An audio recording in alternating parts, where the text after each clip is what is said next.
Welcome to Women in B2B Marketing, a show where CMOs, VPs of marketing, and all strong women leaders in B2B discuss their top tactics, strategies, and tips for building high-performing teams, leveraging trends, and ultimately rocking their marketing careers. Made by and for women, insightful for all. I'm your host and 15-year B2B marketer, Jane Serra. Let's dive in.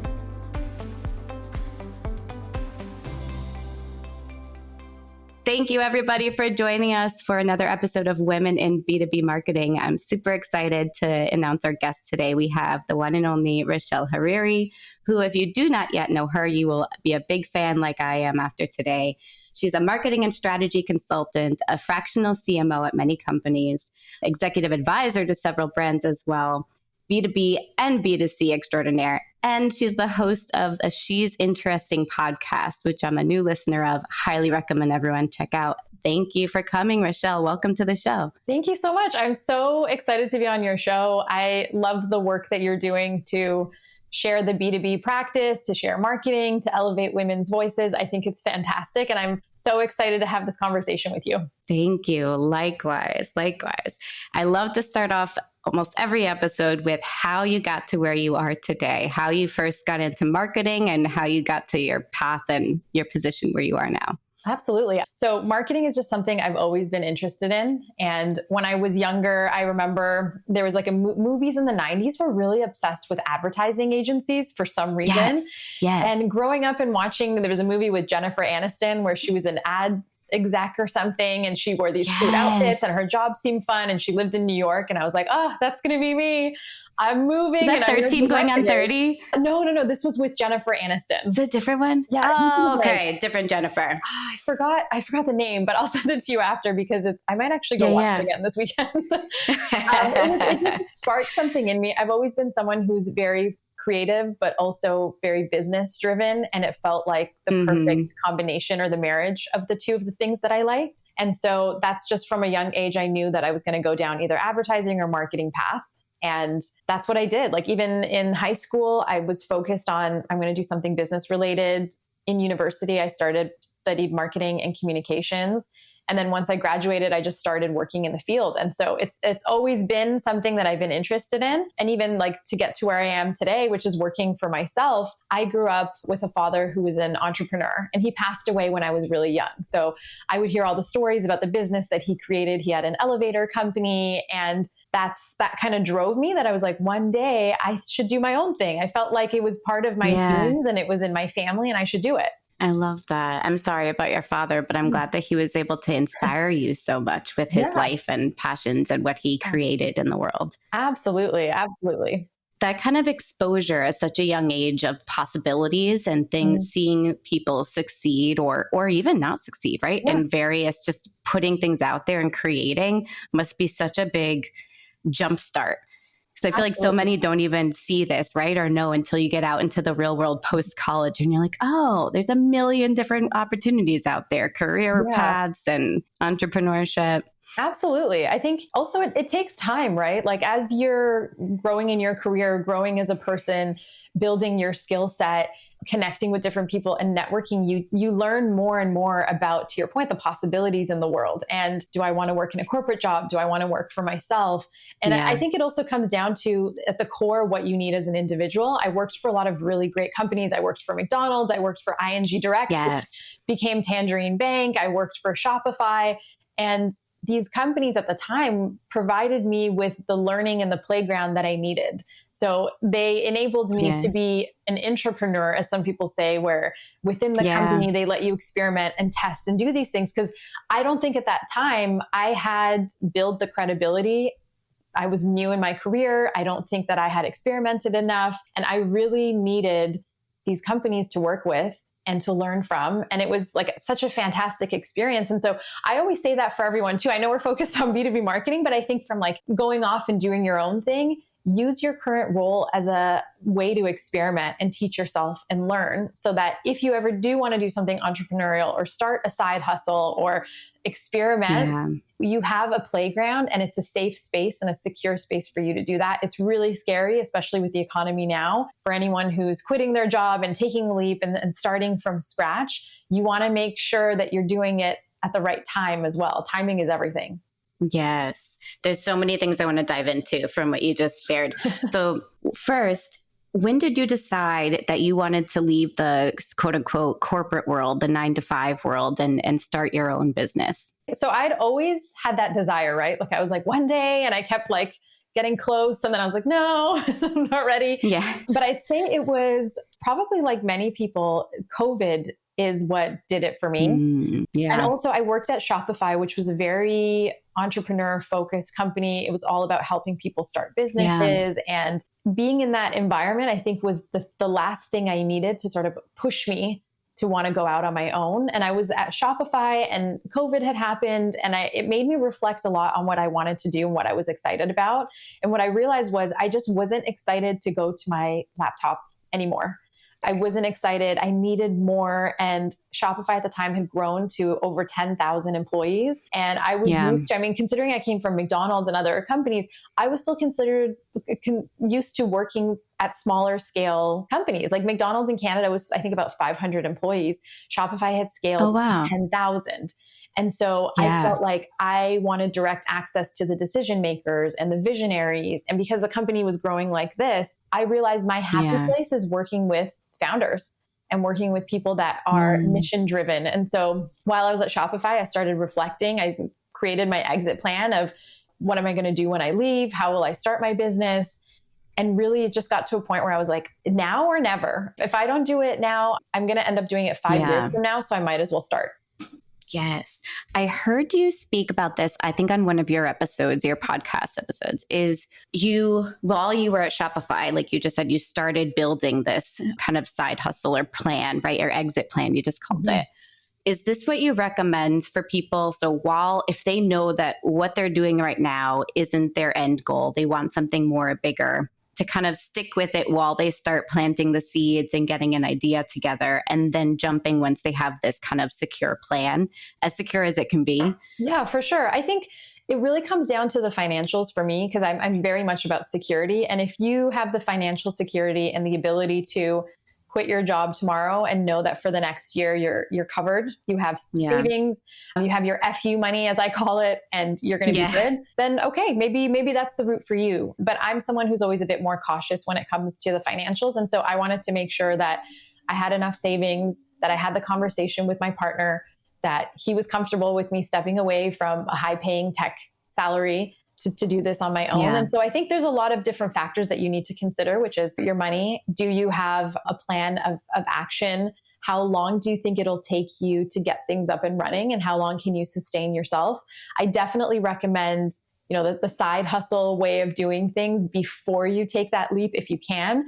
But I understand that sometimes people are just completely burnt out in their jobs and they don't feel like they are flourishing in the environment that they're in. And if that's the case and you can financially support yourself, then for sure, start putting it out there, make your exit plan. But I recommend always making sure your financials are in order before you quit your job. Yeah, good call. I wonder, how did you identify another couple things I want to discuss? So one is the term side hustle, right? Because I always feel like I need to put in quotation marks when I say it, because it has kind of it has this negative connotation, I guess, to it. Also, I feel like there's no other term or a passion project. I call this podcast sometimes, but even that feels like I'm belittling it when it really is so much more to me. So we need to come up with a third, like a new term for these things. Yeah, I think it should be like, you know what it is? I think it's just for me, I don't like the term hustle. And I feel like it's not a hustle. It's something that you're creating. It's something that you're building. It's a project. It's a business. And so I don't know. I don't know what to call it yet. Maybe we'll figure it out by the end of this episode. But the term hustle just bothers me. Same. And I can't put a finger on why. I think it's also because it has this, like, to me, like this very aggressive tone of like, it's a hustle and you're grinding it out. And like, it's not. It's something that I really enjoy doing. It's an enjoyment project. It's an enjoyment business. So true. It doesn't feel like a hustle. It doesn't feel like work if you love it. Yes, exactly. Maybe I feel like when I think of hustle, this could also be for both of us because we're both trying to kind of shine light on more women, right? Mm-hmm. I think of men. I picture like men in suits, white men in suits, just like grinding away like late at night, right? And that is what I picture with hustle. So maybe that's why I'm kind of like it gives me a little eye twitch, but it's we're both working on something that is kind of gives us purpose, I guess. Like it's our passion, something we're excited about. Mm-hmm. Yeah, building. We'll come up with another term here. Sure. But speaking of purpose, actually, how did you discover what you wanted to be your next mission, your next project, or what your purpose was to jump into next while you were kind of building this plan? Where did you begin? Yeah, whenever I'm feeling stuck, and I have a podcast episode on this as well. I did it's a Japanese concept. It's called ikigai, which I'm probably not saying it properly, but it basically puts a mirror up to yourself and you write down what you're good at, what you think you can make money on, and what the world needs. And so there's these 4 different compartments that you fill out, and you really have to be honest with yourself about your skill set, what your passions are, what you're happy to do. And that helped me because it also helped me realize why I was feeling stuck and what I was missing in my current environment that I didn't feel very fulfilled. And I also think, every couple of years, we go through cycles as humans. You don't want to do the same type of work over and over again. I mean, maybe some people do. If you're like an accountant or, lawyers, they do a lot of the same type of like litigation work or accounting season. That's fine. But I think when you're more of a creative and you're in the marketing space, after a couple of years, you start to get the itch and say, well, what am I doing next? How do I continue to grow? And especially if you're someone who leads a life that's fulfilled when you are in a learning space, then it's always good to do that reflection. And so that's what I did is I did my ikigai. I took some time to just be quiet and still and think about what I wanted to do. I didn't want to rush into something because I'd had a really great career. I worked at top companies and top brands. And for me, it's always like the next thing I want to do. I want to push myself to the next level. I don't want to just have something that I feel personally would be like a mediocre step for me. I want to be like challenging myself. And so at that point, I realized internally, there wasn't anything else that I wanted to do. I looked around at other departments and I thought, it's going to be same. And I'm not excited. If I'm not excited, I'm not going to go for it. And so when I realized, working at Shopify on the ecosystem side, working with a lot of the app founders and speaking to them, those were the days and the meetings that I was the most excited. Like I was leaning into my computer, I was taking notes, I was Googling things after I was reaching, and I felt like that was my happy space. And so that's how I made the decision. I was like, I need to work with these people. These people want to, like they get me excited. I want to get out of bed and go on my laptop, not just like being another worker for a large company. Love that. So finding what gives you joy and like lights you up at your current company or at previous positions, like looking back and finding out, just thinking through what made you happiest and excited and motivated to go research, right? Yeah. It's like, what do I want to do more of? And then sort of follow that path, but making sure that it's a path that, will help you pay your bills because I also love art and painting, but I'm not good enough to sell anything. So that was not going to pay my bills. But career wise, I always say, think about like, be very logical about it, but also follow that joy. Yeah. I love that. And hey, you never know with art now, with the online market. True. I have someone on my team. She's a product marketer. She's wonderful. She just joined, but she creates pottery and ceramics on the side. Oh yeah. And it's for fun. She just learned and she sold out at a flea market nearby. Like all of her stuff sold. So hey. Yeah, it's true. Could be another side thing. Yeah, you're absolutely right. You never know. So you run several businesses, you're a marketing consultant, you help all of these founders with their marketing. You host and you just launched this amazing podcast with this huge launch, everything. How do you juggle all of this? Because I know I struggle with this myself and I don't know if I have an answer, but how do you just make this all happen and keep everything up in the air? Well, I think a lot of the times I also feel like, am I spending time on the right things? And that's often what I try to remind myself is am I focusing on the right things today? Which can be really hard because when you have so many things that you're juggling at the same time, it honestly can feel very overwhelming. I'm very transparent about how I work. I'm not one to pretend like everything's peachy and life is great. No, there's challenging times. There's days where I'm like, wow, I need to get 5 things done. I absolutely need to finish these 5 things today. How am I possibly going to do it? How am I going to rearrange my schedule, book my meetings to make sure that I get my priorities done.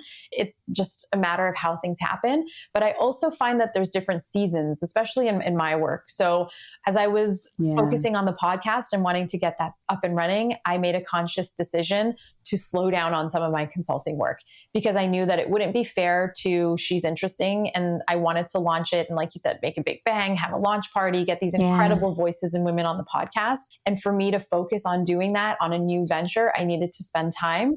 And I also knew that having clients and not being able to give them the level of service and support that I'm used to would not make me feel good about what I'm doing. And so it was a conscious effort to say, this is how I'm going to juggle it. The scales are going to go like this a little bit, where I'll focus more on the podcast, less on consulting. As the podcast becomes something that's habitual to me and I have a better process and I understand how I want to run it, things will balance out. And I feel like now I'm getting close to the end of season 1. We have about 3 more episodes to go. And even it's still chaotic. Like having a podcast is chaos. It's like constant work. It never stops. And so I've learned a tremendous amount. I was so excited to do this and I still am. And I've learned a lot and I'm going to take these learnings and use them for season 2 when I launch next year. But things are starting to balance out again. I'm starting to do more client work again because I've kind of have a handle on the podcast piece. So that's my long way of answering your question, which is it's never going to be perfect. It's kind of like that fallacy that you can have it all. I really feel like you can't have it all. And also I don't want to have it all. I want to have some things when I want to have them during that time. And so that's how I focus my life. Exactly. And what is it all, right? Because that's different for every person, like having it all. What is your picture of it all? So, and then ebbs and flows, right? So when you spend more time with family or your loved ones, then the work comes back down. And then the next few days, you're going to be all in on work and less time with family. It's just this constant up and down. Absolutely. I know everyone talks about like there's no such thing as work-life balance. It's work-life integration. I hear that a lot more. Do you kind of feel that with only it's kind of with you, I picture it's all of your projects integration, right? And life. Absolutely. I think when it comes to work and life, the important things are to be able to also communicate. If you're in a relationship with someone, communicate for men and women. And just you need to communicate to your partner, hey, this next season is going to be my busy season. I am going to be heads down. I'm probably going to be working long hours. We need to find ways to communicate. This is really fulfilling to me. And this is how I'm going to be living my life for the next 3 months. Buckle up. We're doing this together. But I think that also helps you to continue to focus on your work and not feel guilty that you don't have it all and that you can't have it all, because you've already set that expectation for yourself and mentally you're prepared that, okay, for the next 3 months, I'm probably not going to see my friends as much. I won't be doing as many brunches or dinners because I'm going to be focused. But that's the time that I need to sort of like do the thing. And then after that, we'll see how it goes. And that's basically what I did for myself. I told everyone, like, I'm going to be kind of busy. My texts might be kind of slow. I may not be able to meet up with you guys because I'm going to be spending time doing other things, but like I'm still around. I'll be back. Just I need to figure things out and I need that clarity. I love that. It seems like 2 common themes I'm picking up so far from you is that you're very thoughtful in your steps and what steps you take next, and you communicate really well. So no one feels like out in the dark. I try it, and I think it's also like setting boundaries, right? I think you have to set boundaries for yourself, for the people in your life. And I'm very much like into personal development as well. So I try to weave that into all of my work as much as I can. Love that.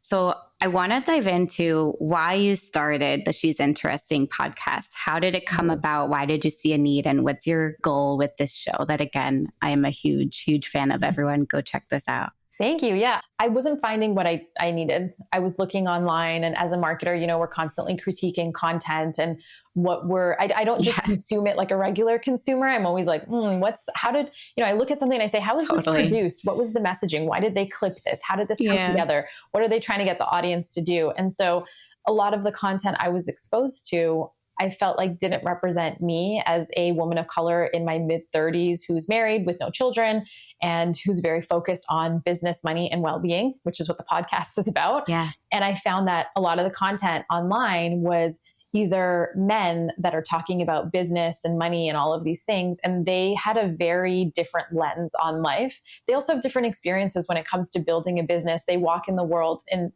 they have a different response from people than women do.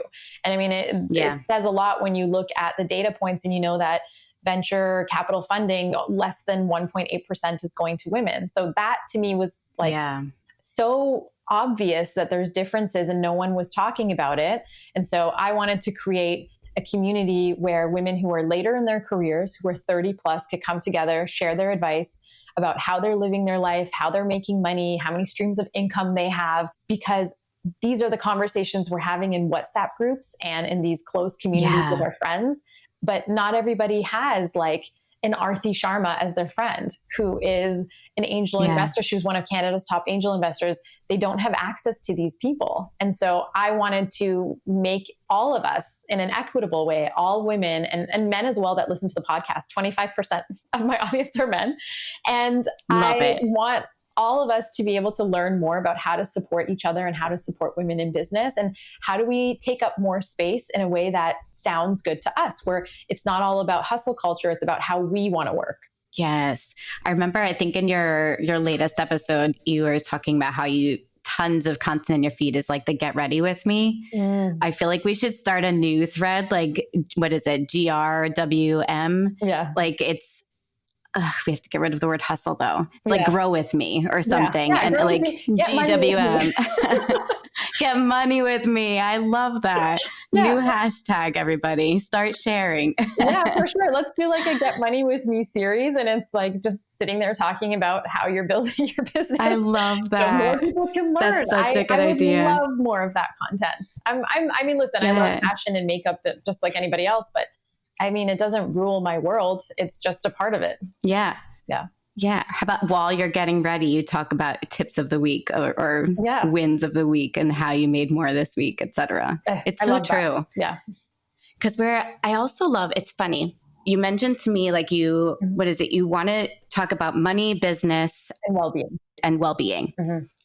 So it's like a visceral instant reaction for me when I hear someone say money, like it's like a negative, like, ooh, okay, can we talk about that? And I still feel that, even though I'm so with you 100%, like my mind is with you, but there's still this internal piece that's like, oh, do we talk, like, what do we talk about money? How much can we share about that? Like, it's so strange. I'm trying to break through that myself. So I love that that's your journey. Why do you think I feel this way? I'm sure others do too. And how do we get past that?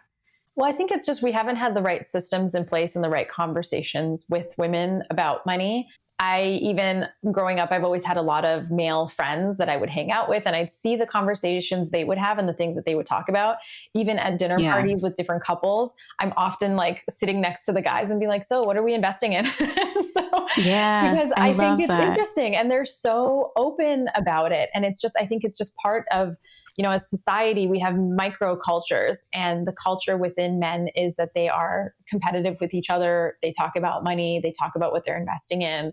And then when I would like go to the part of the dinner party with all the ladies that were hanging out, they were talking about completely different things. Like, sure, they were still talking about work and they're talking about the news and a lot of intellectual conversations, but I don't think women are encouraged to talk about money as much. And so I love when I see different money influencers online and different women just openly talking about these things, because I think then when you can see yourself reflected online, it makes you more comfortable to talk about these things. Yes. So true. You're making me think of, I hope I have her name correct, but Tori Dunlap, her first 100K. Yes. If you follow her, all about great. Yes. Like making finance just accessible for everybody, but she specifically speaks to women to kind of break through this mold. And it definitely gets me thinking about more investment, because you're right. Like I'm not exposed to that. My husband talks about investing and it kind of, my like eyes glaze over, and I need to get past that and I need to get into it. So these baby steps, but I love that.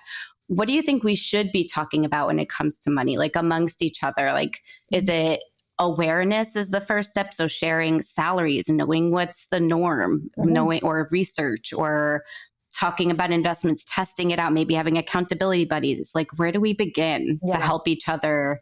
Just, what's the word? Like a flywheel effect with our friends and our female friends. I think the easiest way to start talking about it is sharing what you're investing in and asking other people what they're investing in, especially with the current state of the economy. Like every so often I'll drop into a WhatsApp chat with my friends and be like, hey, what's everyone investing in these days? Like what's your plan? What do you think is going to do well? Why are you focused on that?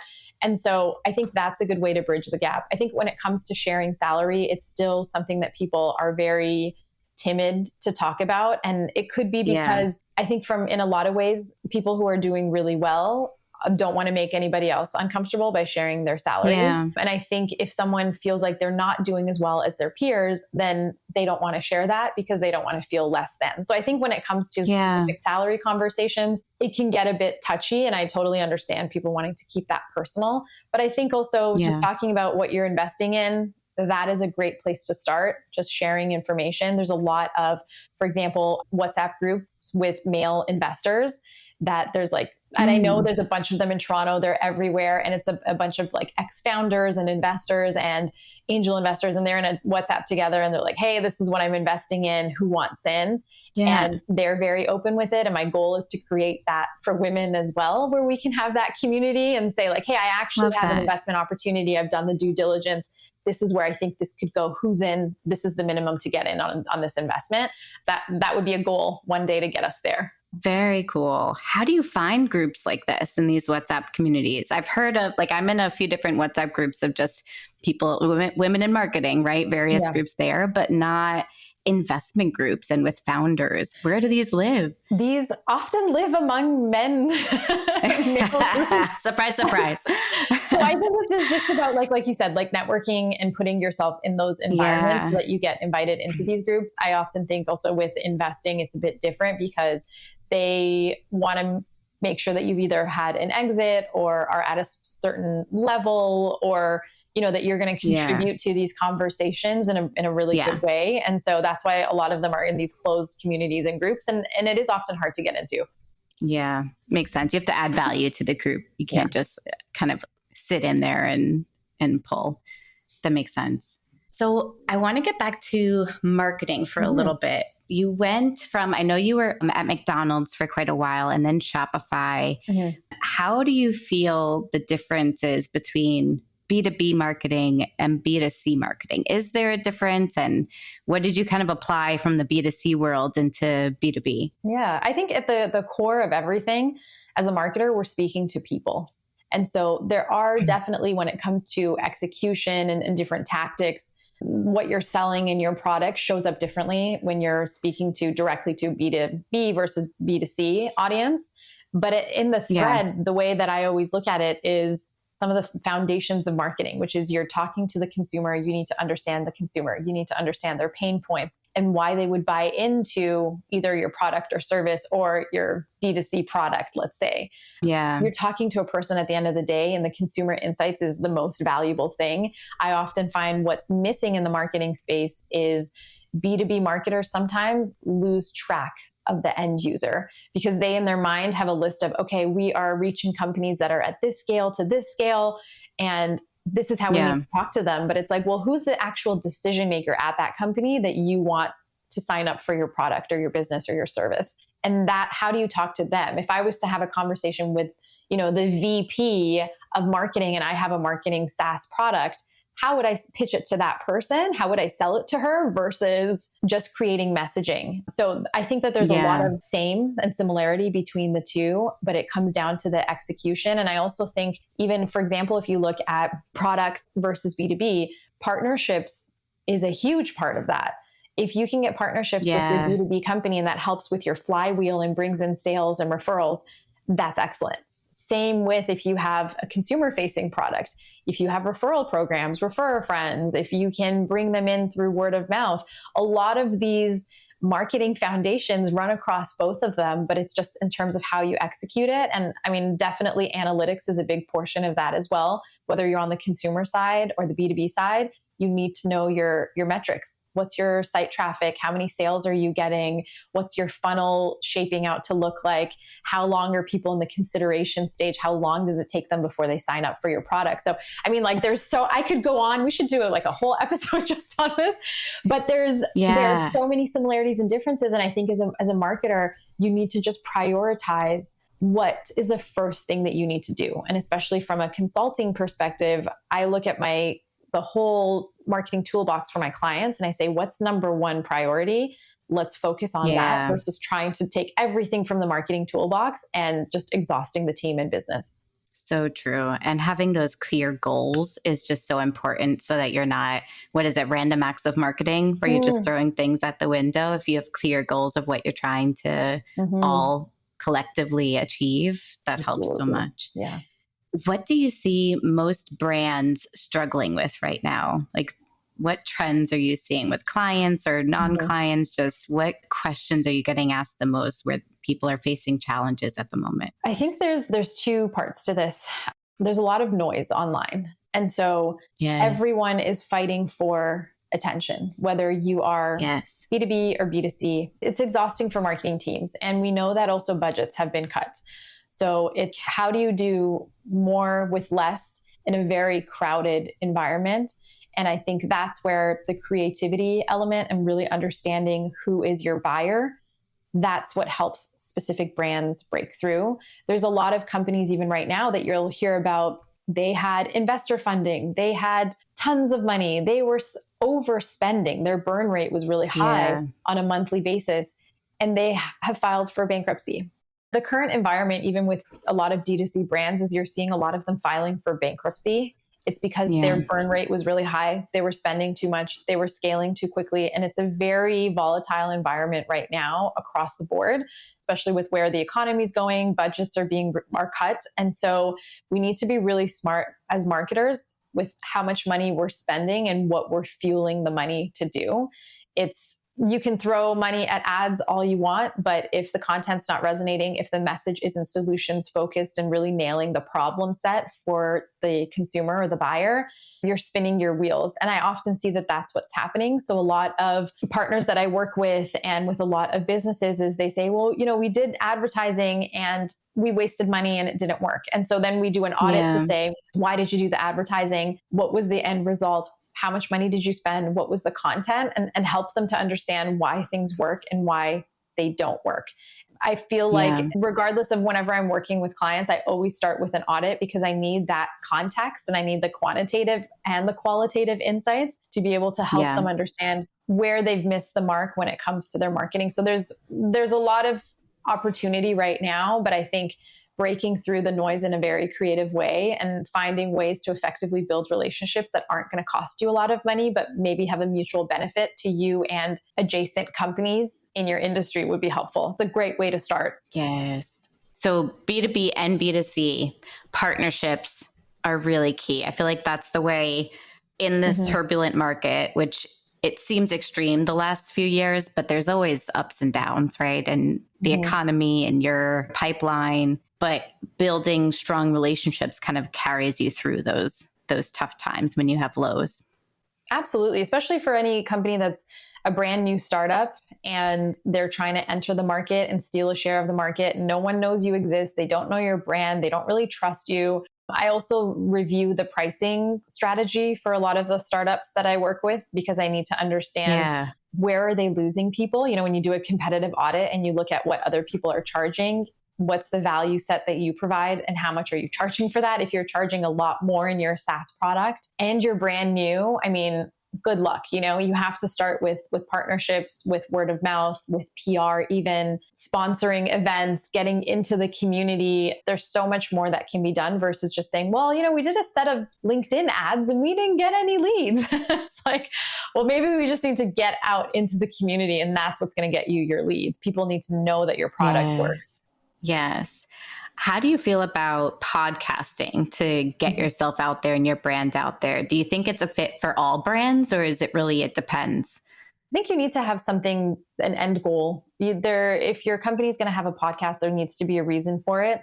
So if you are a SaaS company focused in fintech, or if you're a legal tech company, absolutely makes sense. Get on the podcast, get the experts from your company to start sharing and really own that thought leadership space, because that will get a lot of trust. And if you can get people to listen to you for half an hour in depth about something, you can't do that in any other medium. right? Social media is like a minute maximum. I think TikTok is 10 minutes, the max, absolute max. You'll get someone to tune in. But so definitely, I think if you have something to say and it's very specific and tailored to a niche audience, absolutely. But what I also caution is that it takes time to grow a podcast.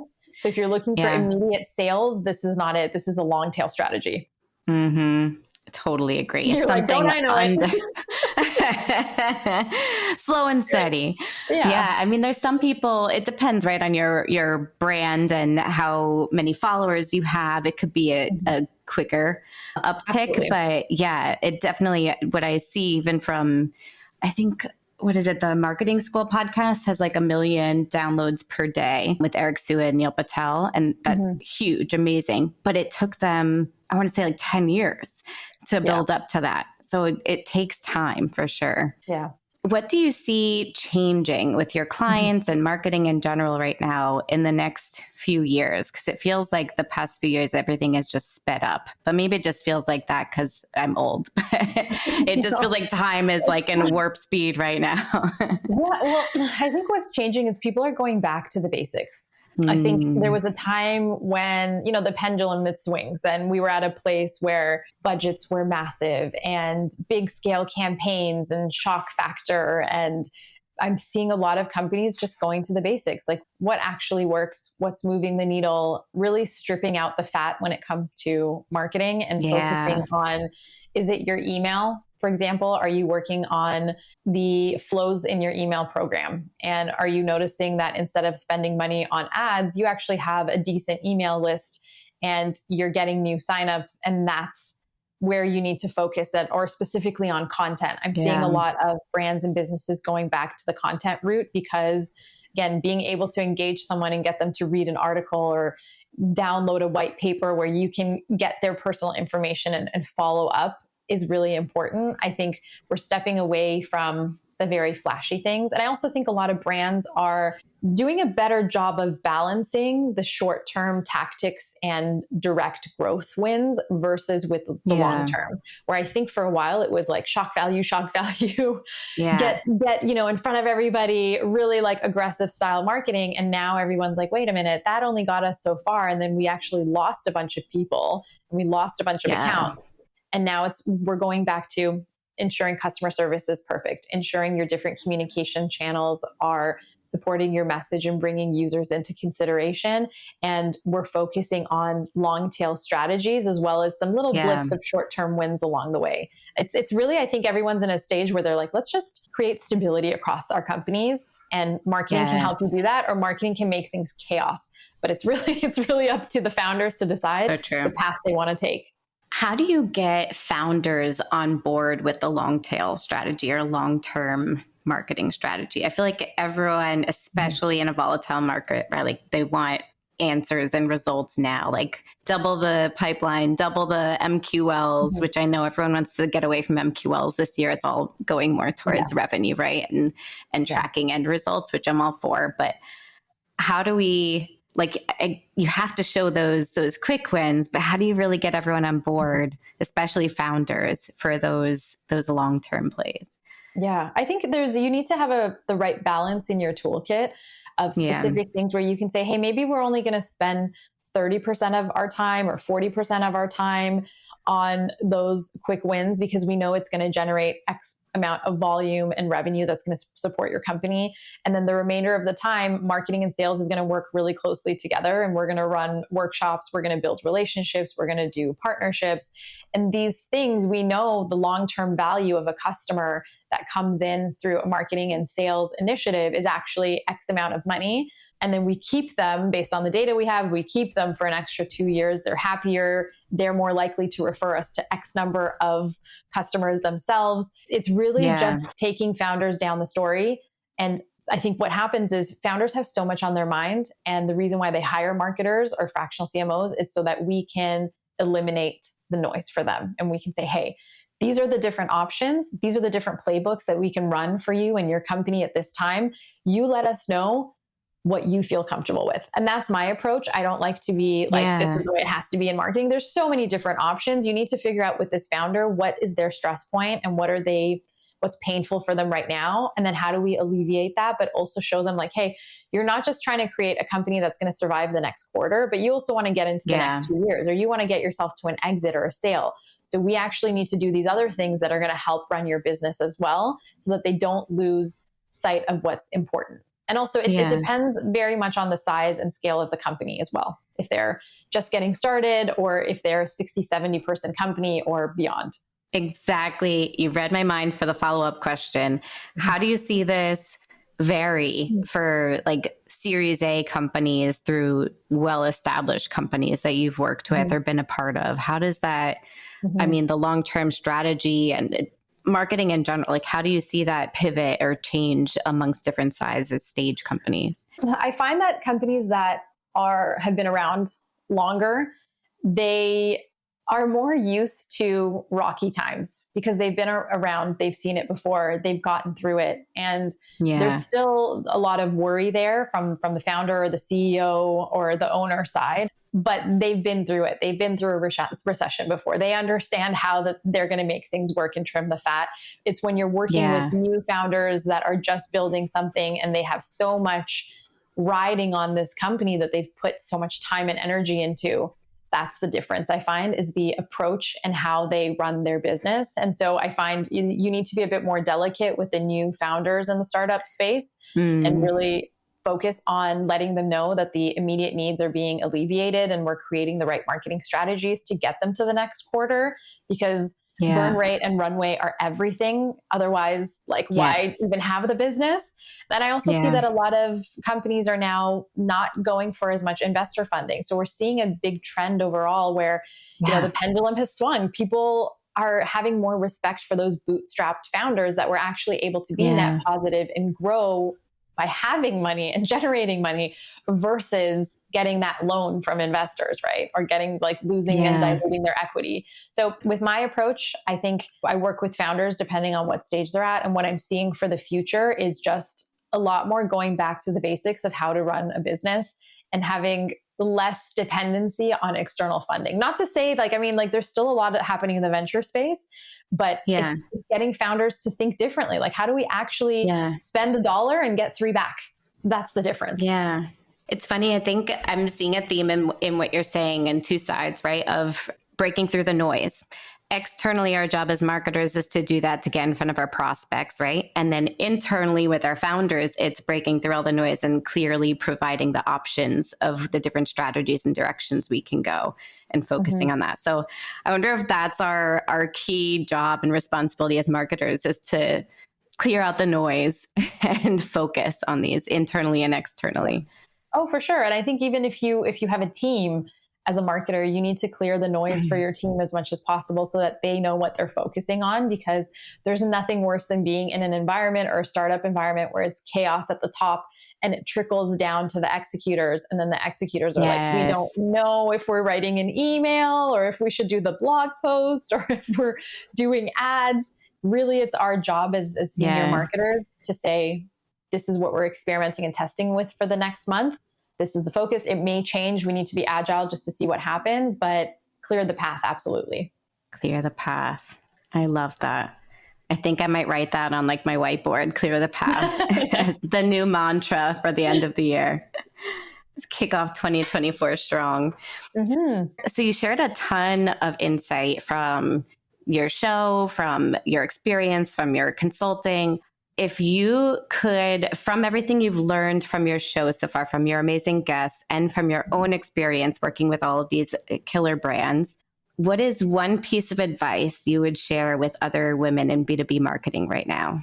Oh man, there's so much that I would say, but I think if it's one thing specifically, it's to just do whatever you want, what you're thinking about, what you want to try, what you want to experiment. Don't hesitate and just do it. It's kind of like how Mel Robbins has the 5-second rule. I think the minute you let yourself stew in it for too long, you talk yourself out of doing things. And I think as women, we need to give ourselves less time to talk ourselves out of it. So if you have an idea, or if you want to pitch something to the founders, or you want to start a business, or you want to experiment, you want to start a podcast, just start it and don't overthink it. Don't try to make it perfect. Obviously have standards for what you're doing, but just do it. And don't let yourself, don't let the fear creep in to be like, oh, I shouldn't do that. Or no, you know, like I'm not ready. Sure you are. You'll be ready as you learn and you grow. And if you don't try things, then you'll never grow. And so that's my advice. Just start. 5-second rule, but 5-second rule with your career. I love that. I love that applying I love Mel Robbins. I love applying that to just getting started. She's another podcast everyone should listen to for sure. She's awesome. Yeah. So it feels like don't ruminate, iterate. So like don't like stress about things so much. It's like just get it out there because you can always iterate. You can always make it better and get it going. Yeah. What's that? The done or perfect is the enemy of done or something like that, where perfection is. And if you think about it too, like the more you wait for perfection, the more you'll be standing in the same place you're at. So if you want to be somewhere different in a year from now, you got to start something. And it's, you know, like your big idea or what you're going to get to in a year from now is going to look completely different than what you have now. Like think about your podcast. What you're doing now in a year from now can look completely different. But if you don't actually start and you don't have these conversations and these interviews, who knows where you'll be? You'll probably end up in the same space. So we have to constantly we have to try, we have to put ourselves out there, and also take breaks is another thing too, I would add. Take breaks when you need them. Love that. So move, but pause and take breaks too. Absolutely. We need more time to reflect. We're not a machine. You know what I mean? Yeah. It's because it's true. You have to make big moves, but then pause and reflect and make another big move. But yeah, you're right. It's like, what is it? It's the life is about the journey. It's not the finish line or something. There's so many different phrases here. But yeah, you have to. I need a big whiteboard for all of these that we're dropping. But yeah, amazing. I love this. Thank you for ending on such a high note and a good reminder for the day to kick everyone off with. So thank you so much, Rashel. It's been great having you. Such a great conversation. I love having these elevated conversations with brilliant women like yourself. And you just ask so many great questions. And yeah, I hope that the listeners have a great time. And I love your podcast. So I'm so honored to be on. Thank you. Thank you. And likewise, again, everyone check out Rashel's show. She's so interesting. Or is it she's interesting, not she's so interesting? Yeah. I feel like I channeled that's so Raven and I combined the two. Yeah. It's just, she's interesting. She's and you interesting. Can find us on Instagram and, you know, everywhere at She's Interesting Podcast. Love it. Thank you, Rashel, for joining us. And thank you, everybody, for tuning in. Definitely check out Rashel on LinkedIn, on Instagram, and check out her podcast everywhere you listen to podcasts, wherever you're listening to this now. Like this episode, share with a friend, review, rate. It helps us for sure spread the word and get in front of more people, more women, elevate more women for everyone. So thanks, everyone, for listening.